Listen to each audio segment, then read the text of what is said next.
First off, our best searchers weren't working it because our best search and rescue guy was transferred last November because he'd been there too long. He's the sitting vice president of the state search and rescue organization, and he's pushing a patrol car in Green Valley instead of doing what we have spent a fortune training him to do. Take us through what happens in Pima County with that. Well, the first thing that I would say, there's 4 easy steps to being a policeman. There's secure the scene, investigate what you have, decide what you're going to do about it, and act on it. Investigators still combing through surveillance footage from the area around her house.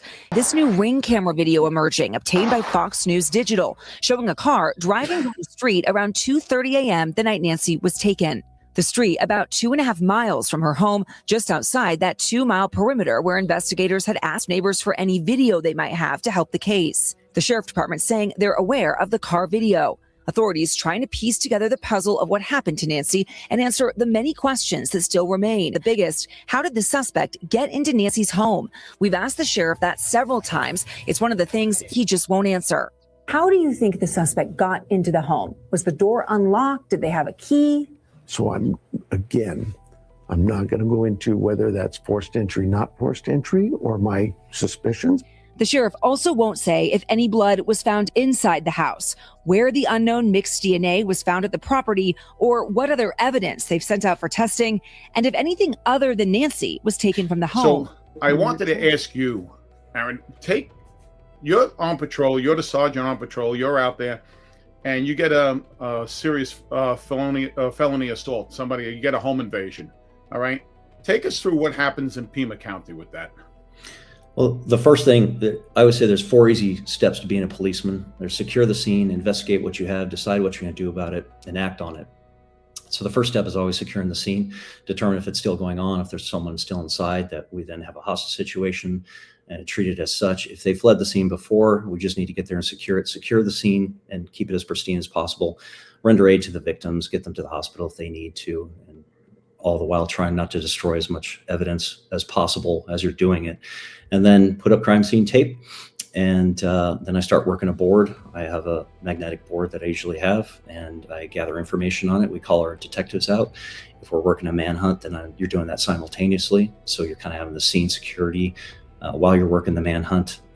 That's utilizing our air assets, our canine, quads, bullseyes, small unit tactics, things like that. So it gets pretty dynamic. But once it gets kind of static, then you can slow down, and you're waiting for your detectives to get called out. And once they're there, you brief them, and you maintain a few people on post for scene security as they work it. And then everybody else goes back to handling the calls because they're still coming in. You know, I love that you went through that list so quickly. And you look. I've had practice. Right. Well, and you know what, Aaron, I respect that because you went right down that list without any hesitation. But I'd like to hear, if you can, talk about what went wrong early on in this thing, and talking about Brian Enton, who's a good friend of ours, walked up to that property days after this happened with a video of a cell phone camera and took a video of the blood droplets at the doorstep, and it showed that mat was still there, that this perp stood on.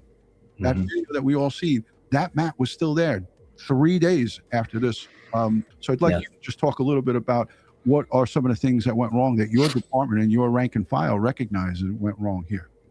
So this one was a bit tricky because we have a lot of retired people in Pima County, and we work at-risk missing people all the time, especially in the Foothills area, in the Foothills district, which is where this was. This is Foothills Beat 2. We don't have a lot of calls out there, but we have a lot of elderly people with dementia or Alzheimer's that walk away. And so from my understanding, this came out initially as kind of, okay, maybe we have another one of these. But when they got there and you see the blood drops, it's more suspicious. But also we have elderly patients that bump their heads, and head wounds bleed a lot. And so they started working it as a search and rescue was called out, and they worked it in addition to our airplane. That's a whole nother story. And so it's a double-edged sword. So you're working the search, and one of the first things we do in a search, whether it's missing children or at-risk missing people, adults, is you always check the house top to bottom twice, because we found elderly patients or children in closets, hiding children sleeping behind couches. So it's one of the first things we do is we do a thorough search of the house. And so that is obviously not opportune for maintaining evidence, but it has to be done to make sure they're just not there. And then the search was worked, and once they realized, they got some more information, and it's like, okay, well, this is not our standard elderly person who walked away, and so they started working it more as a suspicious activity, possible crime, and so then they say again. Blood on the front doorstep.